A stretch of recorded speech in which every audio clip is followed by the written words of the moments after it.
अस्सलाम वालेकुम friends, it's me Maryam और आप देख रहे हैं tips and tricks by Maryam. Vicks का यूज़ छोटे बच्चों में करना चाहिए या नहीं, बहुत सारे क्वेश्चंस थे, बहुत सारे डीएम्स थे मुझे।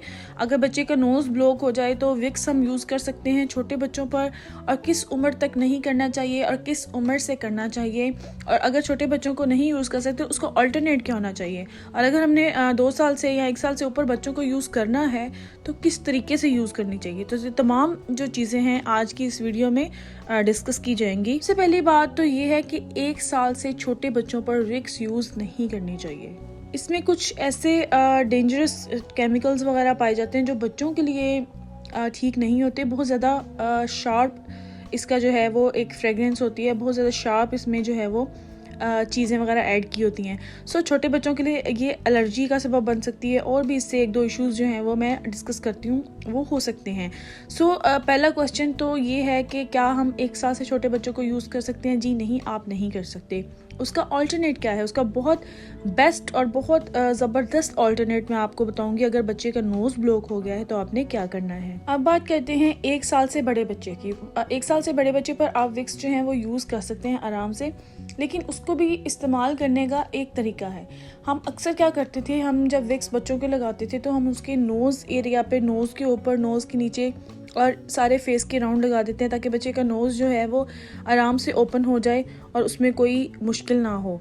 लेकिन नोज़ एरिया में और फेस एरिया में हमने विक्स यूज़ नहीं करनी। हमने क्या करना है, बेबी की इस तरह से चेस्ट में लगा देना है, शर्ट में से, और चेस्ट एरिया में लगा देना है, और इसी तरह पीछे जो है वो कमर वाले एरिया में लगा देना है। सो ये 2 जगह हैं जहाँ पर हम विक्स अप्लाई कर सकते हैं। जो विक्स ने अपना असर करना है वो यहाँ पर भी हो जाना है। सो नोज़ एरिया में या नोज़ के इर्द गिर्द कहीं भी लगाने की ज़रूरत नहीं है। अब बात करते हैं न्यूबॉर्न से लेके 1 साल के बच्चे तक के लिए हमें क्या करना चाहिए। ये ज़ाइनोसिन्स ड्रॉप्स आते हैं बड़ों के लिए। इसी फॉर्म में एक बेबी ज़ाइनोसिन्स ड्रॉप्स भी आते हैं जो कि मैंने मोहम्मद के लिए मंगवाए थे। वो कुछ इस तरह के दिखते हैं। ये फॉर्मूला जो है वो बेस्ट है बच्चे का जो नोज़ ब्लॉकेज है उसको खोलने के लिए, उसको ट्रीट करने के लिए घर पर ही।